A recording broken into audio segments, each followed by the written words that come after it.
اعلیٰ تعلیم کا انتظام عام طور پر اعلیٰ تعلیم جو ہے یہ 13ویں سے اس کو کہا جاتا ہے، یعنی B A, M A, M Phil اور پی ایچ ڈی جو ہے اس پر محیط ہے یہ اعلیٰ تعلیم۔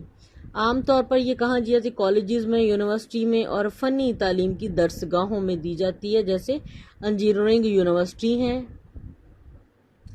اس درجہ تعلیم کی حیثیت لازمی کی بجائے اختیاری ہے۔ اعلیٰ تعلیم پر عام طور پر تدریس، تحقیق اور سماجی خدمات پر مشتمل ہوتی ہے کہ اعلیٰ تعلیم جو ہے وہ 3 چیزوں پر مشتمل ہے، ایک اس کی تدریس ہے، دوسری اس کی تحقیق ہے اور تیسری اس کی سماجی خدمات ہیں۔ قومی معیشت اور سماجی بہبود کے حوالے سے اعلیٰ تعلیم کی اہمیت بہت اہم ہے۔ کس طرح ہے یہ قومی ترقی کی بنیاد ہے؟ اعلیٰ تعلیم قومی ترقی کی بنیاد ہے۔ اعلیٰ تعلیم یافتہ افراد ہی اپنی تخلیقی، اپنی تنقیدی اور قائدانہ صلاحیتوں کے ذریعے قومی زندگی کے مختلف شعبوں میں نمایاں خدمات سر انجام دیتے ہیں، اور ان کی یہ کارکردگی قومی ترقی کا ذریعہ بنتی ہے، کیونکہ یہ اعلیٰ تعلیم یہی وہ دور ہے جس میں ایک فرد جو ہے وہ کوئی نہ کوئی علمی، تعلیمی، سائنسی کارنامہ سر انجام دیتا ہے۔ آج دنیا کی ترقی یافتہ اقوام اعلیٰ تعلیم سے تربیت یافتہ افراد کی احسان مند ہے۔ ان افراد کے بغیر کوئی اقوام عالم میں بلند مقام حاصل نہیں کر سکتا تھا۔ یہ جو اعلیٰ تعلیم ہے یہ انقلابی تبدیلیوں کا ذریعہ بھی ہے۔ اعلیٰ تعلیمی درسگاہیں ہمیشہ سے ہی انقلابی تبدیلیوں کا مرکز رہی ہے۔ یہ تبدیلیاں معاشرت میں ہوں، سیاست میں ہوں، معیشت میں ہوں، اس کسی بھی میدان میں ہو سکتی ہیں، کہ یعنی یہی ایک ایسا دور ہے کہ جس میں اگر آپ کوئی بدلنا چاہیں، اب اپنا معاشرہ جو ہے، معاشرت، اس میں بری چیزیں ختم کرنا چاہیں، انقلاب یہیں سے آئے گا، سیاست میں انقلاب یہیں سے آئے گا۔ دنیا کے تمام انقلابی نظریات نے اعلیٰ تعلیمی اداروں سے جنم لیا۔ اعلیٰ تعلیم یافتہ افراد نے انسانی تاریخ پر گہری نظر رکھی ہوئی ہے۔ آج کے جدید دنیا انہی عظیم ذہنوں کی علمی کاوشوں کے ثمرات سے استفادہ کر رہی ہے۔ نیکسٹ ہے یہ افراد کو متحد رکھتی ہے۔ یونٹی جو ہے اٹ میکس مین یونائٹڈ، یعنی یہ افراد اور قوم کے درمیان جو ہے اتحاد برقرار رکھتی ہے۔ اعلیٰ تعلیم کے ذریعے ملک کے افراد کو باہم متحد رکھا جا سکتا ہے۔ اعلیٰ تعلیمی اداروں میں یونیورسٹیز جو ہیں وہاں پہ مختلف علاقوں سے، نسلوں سے، گروہوں سے، زبانوں سے اور قبیلوں کے افراد ایک ہی جگہ تعلیم حاصل کرتے ہیں۔ یہ جو ہمارے کالجز ہیں یہ تو ہم اپنے جس ایریا سے ہم اپنے بلونگ کرتے ہیں اسی کے اسٹوڈنٹ ہوتے ہیں عموماً، لیکن یونیورسٹیز میں پورے ملک سے جو ہیں وہ لوگ تعلیم حاصل کرنے آتے ہیں۔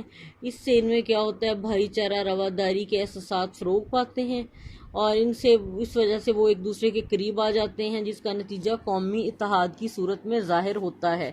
قوم کا اتحاد ہی اس کی اصل طاقت ہے، اور یہ قوت پیدا کرنے کے لیے اعلیٰ تعلیم نمایاں کردار ادا کرتی ہے۔ یہ تحقیقی سرگرمیوں کو بھی فروغ دیتی ہے، جیسے کہ پہلے میں نے کہا جتنی بھی تحقیق ریسرچز ہوتی ہے یہ اعلیٰ تعلیم میں ہوتی ہے، M Phil, masters, M Phil اور پی ایچ ڈی وغیرہ اس لیول پہ۔ اعلیٰ تعلیم ان سرگرمیوں کا مجموعہ ہے جس کی بدولت کائنات سے متعلق معلومات دریافت کی جاتی ہیں۔ معلومات کا یہ باضابطہ مجموعہ سائنس کہلاتا ہے۔ آج کے علوم اور ٹیکنالوجی ماضی کے علوم اور ٹیکنالوجی سے یکسر مختلف ہیں۔ یہ ساری تبدیلی تحقیقی سرگرمیوں کی وجہ سے ہوئی، یعنی آج سائنس نے ترقی کی ہے، آج کوئی ایک نظریہ پیش کیا ہے، آج تو دوسرے دن جو ہے وہ کوئی دوسرا نظریہ پیش کیا جا رہا ہے۔ سائنس اور ٹیکنالوجی میں ایسی نت نئی ایجادات ہو رہی ہیں، اور یہ سارا کچھ پاسبل ہے صرف اعلیٰ تعلیم کی وجہ سے۔ یہ جذبہ حب الوطنی بھی پیدا کرتی ہے۔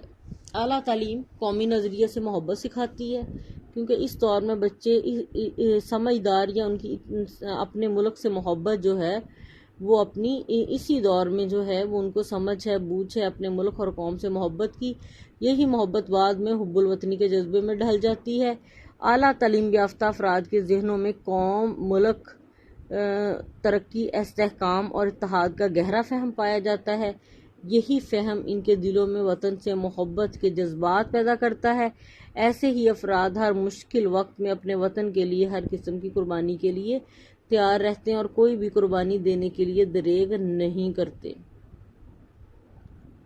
یہ بقائے انسانیت کا ذریعہ ہے۔ اعلیٰ تعلیم نے بہترین معاشرتی اصول دریافت کیے ہیں، سیاست کو زندگی میں شامل کیا، زندگی کے ہر شعبے میں انسانوں کے لیے آسانیاں پیدا کیں۔ آج کا انسان ماضی کے انسان سے زیادہ باسہولت زندگی گزار رہا ہے۔ یہ بقائے انسانیت کا سفر ہے کہ انسان کو سروائیو کرنے کا سفر ہے، جو اعلیٰ تعلیم کی وجہ سے جاری ہے۔ اگرچہ اعلیٰ تعلیم یافتہ افراد نہ ہوں اگر کسی بھی ملک میں، تو انسانیت کا سفر غیر متحرک ہو جائے گا اور زندگی کے مختلف شعبوں میں ترقی کا سلسلہ جو ہے وہ رک جائے گا۔ اس لیے اعلیٰ تعلیم کی جو اہمیت ہے اس کو ہم نظر انداز نہیں کر سکتے۔ ایک تو یہ افراد کو متحد رکھتی ہے، تحقیق کے نئے ذرائع ہمارے سامنے آتے ہیں، اور دوسرا جو بقائے انسانیت کے انسان خوب سے خوب تر کی تلاش جو ہے یہ صرف اعلیٰ تعلیم کی بدولت ہی ممکن ہے، اور اس لیے جو ہے وہ اس پہ زور دیا جاتا ہے، کیونکہ جتنی بھی دنیا میں سائنس اور ٹیکنالوجی کی ترقی ہے یہ اعلیٰ تعلیم کے تحقیق کے نتیجے میں ہمیں ملی ہے۔ نیکسٹ ٹاپک انشاءاللہ کل ڈسکس کریں گے۔ Thank you.